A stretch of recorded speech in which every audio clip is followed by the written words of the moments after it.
Have you ever wondered how health insurance works if you're a dual or tandem federal employee, but one retires sooner than the other? If so, then stay tuned for this FERs Federal Fact Check. Hi, I'm Micah Shalansky with Plan Your Federal Retirement, and I'm excited to come to you today with a question we have about FERs, FEHB, and postponed deferred retirement. We have a question today from Dana, and she writes in and says, my husband and I had both careers in NPS, National Park Service.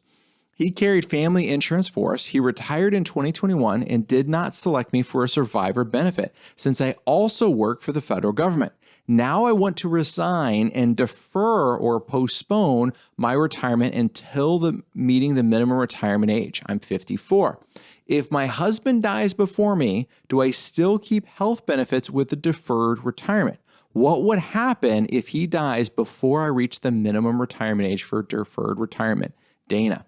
Well, Dana, that's a great question. And I got to say, number one, red flags are going up, right? Caution, caution, caution, because you are potentially going to lose your health insurance for retirement for life. So let's talk about these rules real quick.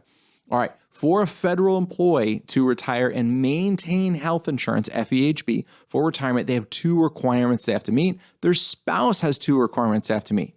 For you as the federal employee, number one, you must be in FEHB for 5 years prior to retirement. That sounds like what your husband did. Okay, fantastic.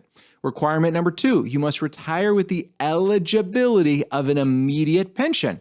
Boom, that's what your husband did. Fantastic, he can get the health insurance.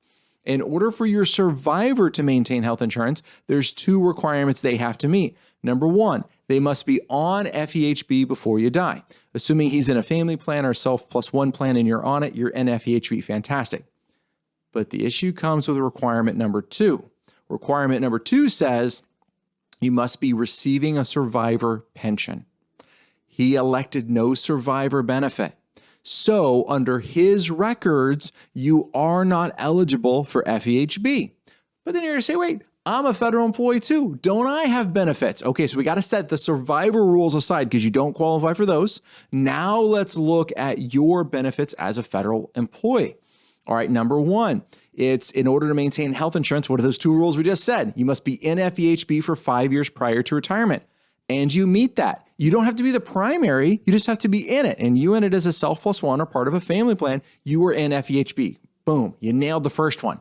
The second requirement, you must retire with the eligibility of an immediate pension.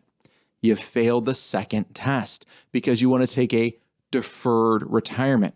Keep in mind, deferred or postponed, those are two different things. Those are two different retirements. They are not synonymous. And you can't choose. It's just what are you eligible for? If you separate non-special provisions, if you separate before your minimum retirement age, not under a VERA, voluntary early retirement action, if you separate before your minimum retirement age, you are not eligible for an immediate pension. If you are not eligible for an immediate pension, you do not get to keep health care into retirement. So this is a big cautionary flag right here. So what's a way that you could avoid this is one, work until your MRA, work until your minimum retirement age. And I'm assuming you're going to have more than 10 years of federal service. Let's look at our rules. If I am my MRA, minimum retirement age, and have at least 10 years of federal service, I'm eligible for an immediate pension. Okay, I'm in health insurance for 5 years and I'm eligible for immediate pension. I get to keep health insurance.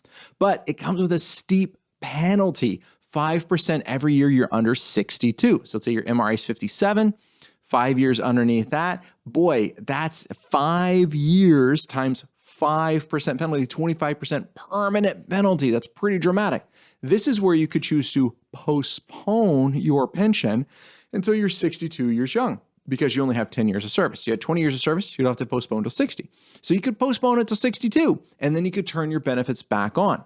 But if something happens to your husband, since you don't have a survivor benefit and you don't have the eligibility of an immediate pension, your benefits die, your health insurance benefits die with him.